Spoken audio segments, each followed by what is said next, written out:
Assalamualaikum warahmatullahi wabarakatuh.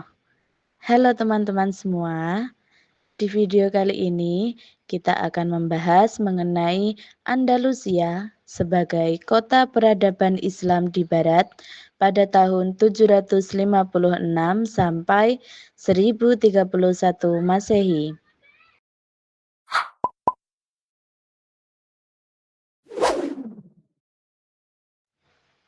Tahukah kalian apakah gambar yang ada di depan kalian ini? Iya, betul. Ini merupakan Istana Alhambra. Apakah menurut kalian bangunan Istana Alhambra di samping ini berkaitan dengan sejarah perkembangan Islam di Andalusia?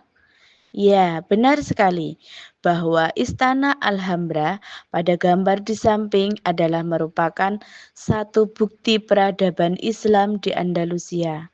Hingga saat ini, istana ini masih berdiri kukuh dan menjadi salah satu destinasi wisata kelas dunia. Mari kita pelajari sejarahnya.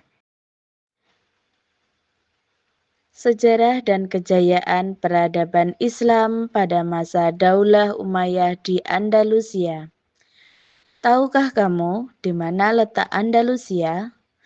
Sekarang kota Andalusia menjadi salah satu daerah otonom di negara Spanyol. Andalusia terletak di Semenanjung Iberia. Semenanjung Iberia terletak di bagian tenggara Eropa, di atas dataran segitiga yang semakin menyempit saat kita berjalan ke timur. Di bagian selatan semenanjung tersebut berbatasan dengan Perancis, seperti yang sudah dipaparkan pada gambar di samping. Sebelum Islam datang, Spanyol mengalami berbagai guncangan, kerusakan sosial, kemunduran ekonomi, dan ketidakstabilan. Bahkan, Andalusia pernah dikuasai oleh orang-orang Gotik. Kondisi tersebut terjadi karena sistem politik, sistem sosial, dan kekuasaan yang rusak. Namun, setelah Islam datang, kaum muslimin bukan untuk mencari wilayah atau sumber daya bumi saja, melainkan berdakwah di jalan Allah dan menyebarkan ajaran Islam kepada manusia. Akhirnya, pada tahun 92 Hijriah, penaklukan Islam berhasil menguasai kawasan Andalusia hingga dakwah Islam tersampaikan kepada umat. Orang-orang pun berduyun-duyun untuk masuk Islam. Cahaya Islam pun bersinar di negeri yang sebelumnya menyembah patung, berhala, api, dan para raja mereka. Daulah Umayyah di Andalusia. Tokoh pertama yang berhasil meneguhkan pilar-pilar Islam di Afrika, kawasan Maghribi adalah Musa bin Nusair. Ia pernah menjabat sebagai gubernur Afrika Utara. Ia mengirim pasukan yang dipimpin oleh Tariq bin Ziyad untuk menaklukkan wilayah Afrika Utara. Musa bin Nusair menemukan banyak penduduk yang murtad dari Islam. Akhirnya, Musa bin Nusair menemukan dua penyebab situasi tersebut. Pertama, adanya serangan dan tekanan dari satu Berber pada kaum muslimin yang dipimpin oleh Uqbah bin Nafi. Yang kedua, penduduk kawasan Maghribi belum mempelajari Islam dengan baik. Musa bin Nusair berhasil menguatkan pilar-pilar kawasan tersebut melalui tangan Musa bin Nusair. Kaum muslimin berhasil menaklukkan sebagian besar kawasan Maghribi dan juga berhasil menaklukkan Sevilla dan Merida, pantai barat semenanjung Spanyol. Pasukan Musa bin Nusair bertemu dengan pasukan Tariq bin Ziyad di Toledo. Dua pasukan tersebut bergabung dan menaklukkan Barcelona, Tarragona, dan Zaragoza. Tokoh penting kedua dari peradaban Islam Daulah Umayyah di Andalusia adalah Abdurrahman Ad-Dakhil. Tahukah kamu siapa nama aslinya? Nama aslinya adalah Abdurrahman bin Muawiyah. Ia dijuluki Abdurrahman Ad-Dakhil karena ia merupakan orang pertama dari kalangan Daulah Umayyah yang masuk ke Cordoba, ibu kota Andalusia. Ia berhasil memasuki Cordoba setelah peristiwa pertempuran Al-Musarrah. Akhirnya, ia dijuluki Abdurrahman Ad-Dakhil yang bermakna Abdurrahman sang pendobrak masuk Andalusia. Proses masuknya Abdurrahman Ad-Dakhil ke Cordoba dikenal sebagai periode keamiran Umayyah. Makna keamiran karena saat itu Andalusia terpisah dari kekhilafahan Islam, baik yang ada di masa kekhilafahan Abbasiyah ataupun yang ada sesudahnya, hingga pada masa akhir Andalusia. Pada masa kepemimpinan Abdurrahman Ad-Dakhil dari tahun 138 Hijriah terjadi 25 pemberontakan. Namun demikian, ia berhasil menyelesaikan pemberontakan tersebut satu demi satu. Abdurrahman Ad-Dakhil bahkan mampu membangun pemerintahan paling kuat pada fasenya berdasarkan catatan sejarah secara umum. Saat Andalusia telah kondusif, Abdurrahman Ad-Dakhil pun memiliki beberapa peran. Abdurrahman Ad-Dakhil memiliki beberapa peran sebagai berikut. Yang pertama, membangun pasukan militer yang kuat. Abdurrahman Ad-Dakhil merintis pasukan dari beberapa unsur, yaitu generasi penerus, suku-suku di Andalusia, dan ras As-Saqalibah. Selain itu, Abdurrahman Ad-Dakhil mendirikan beberapa gudang persenjataan. Ia membangun pabrik senjata Manjanik, ketapel raksasa pelontar bola api. Ia juga membangun armada laut yang kuat. Ia membangun pelabuhan Tortosa, Almeria, Sevilla, dan Barcelona.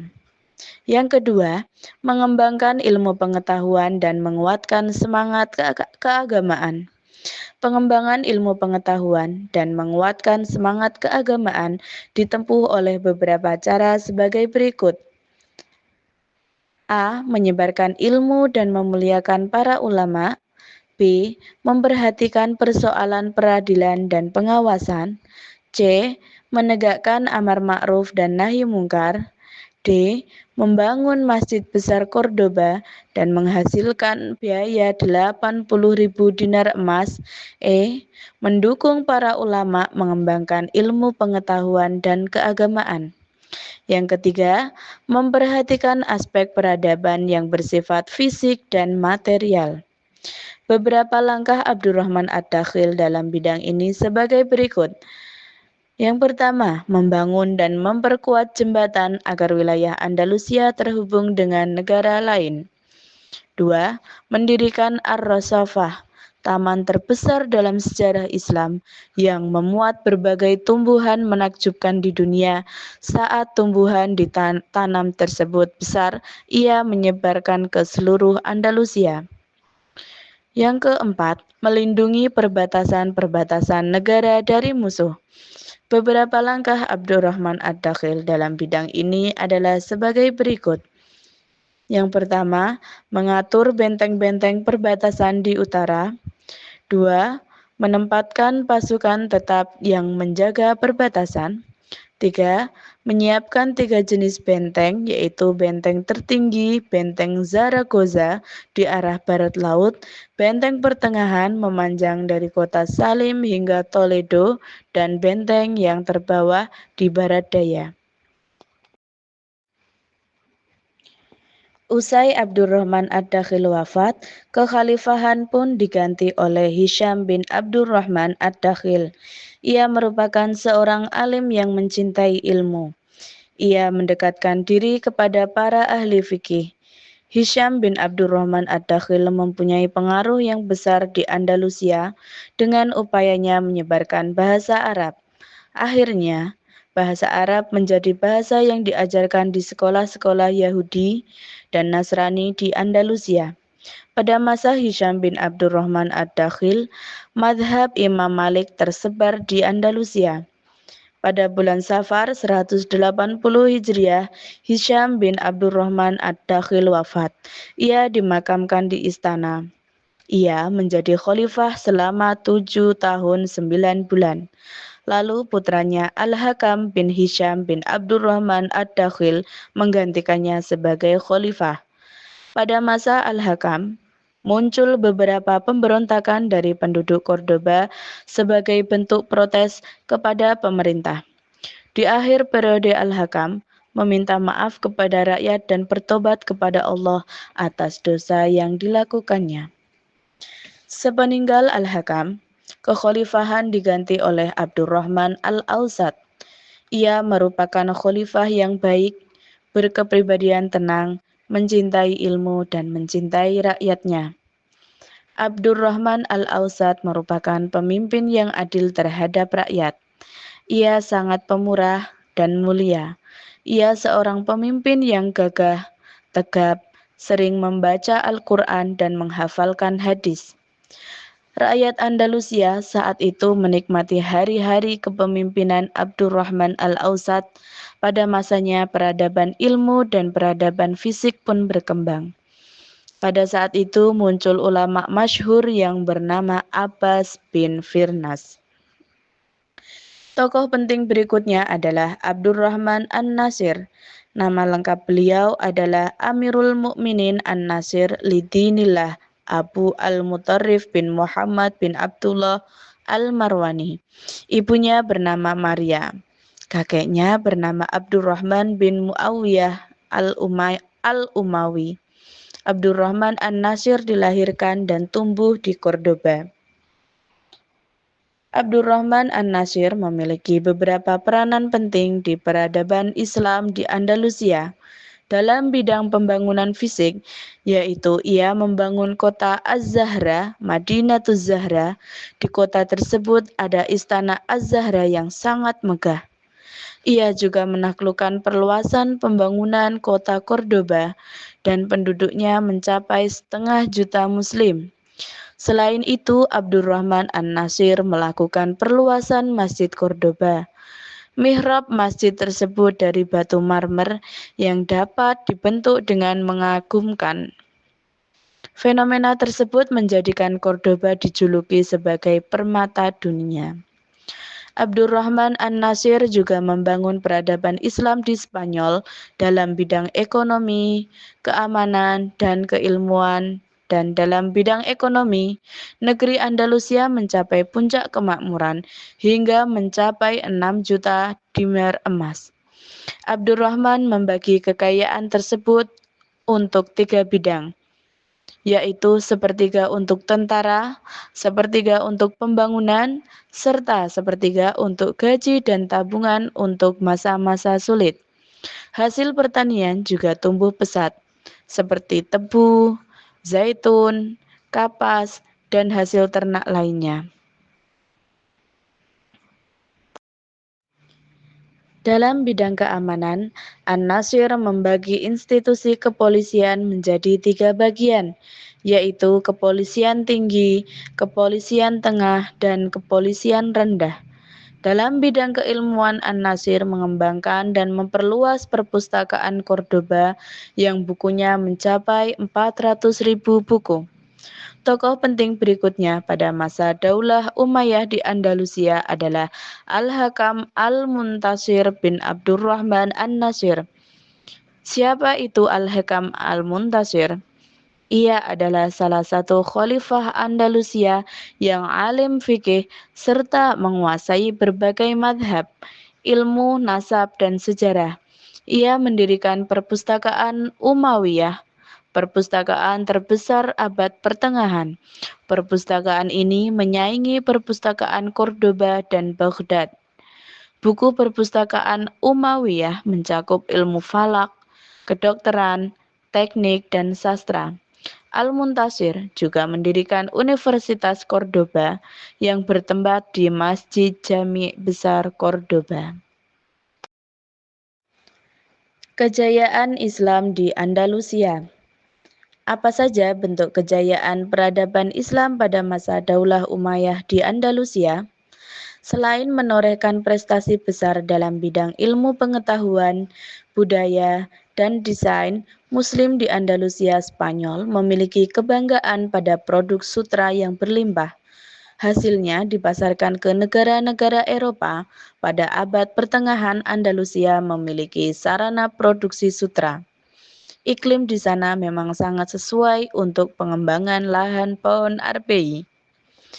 Dalam bidang fisik, pembangunan di Andalusia dikembangkan dengan pesat.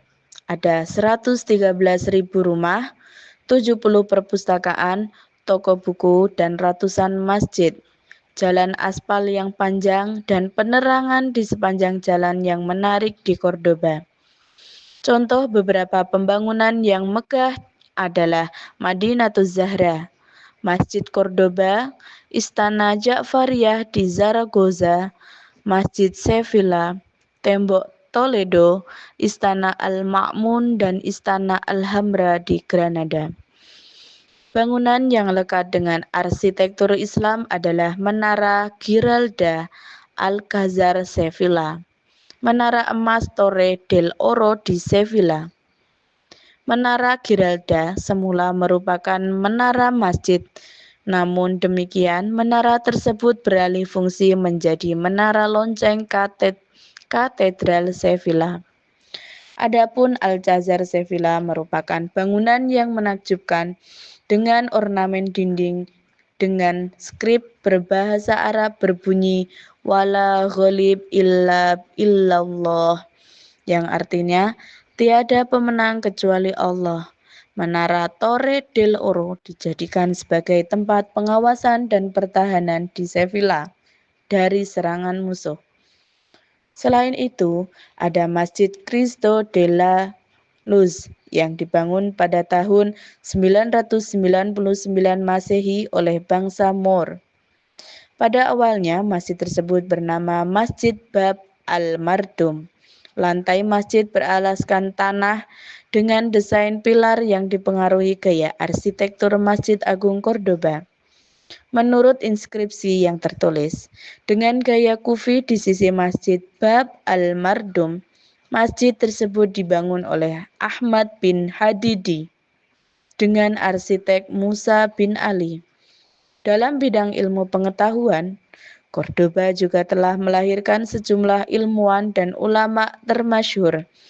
Para ilmuwan Islam telah mengajarkan berbagai teknik baru dalam bidang kedokteran, ilmu matematika yang lebih canggih, dan pendidikan filsafat yang lebih segar kepada orang Eropa. Lalu, apa penyebab runtuhnya Andalusia? Yang pertama, perpecahan umat Islam pada saat itu. Yang kedua, rasa cinta dunia dan takut mati pada diri sebagian kaum muslimin pada saat itu. Penyebab kedua ini khususnya dialami oleh anggota keluarga kerajaan Islam Andalusia. Dan yang ketiga adalah memudar atau hilangnya peran ulama pada saat itu. Cukup sekian dan semoga memberikan manfaat untuk teman-teman semuanya. Terima kasih. Assalamualaikum warahmatullahi wabarakatuh.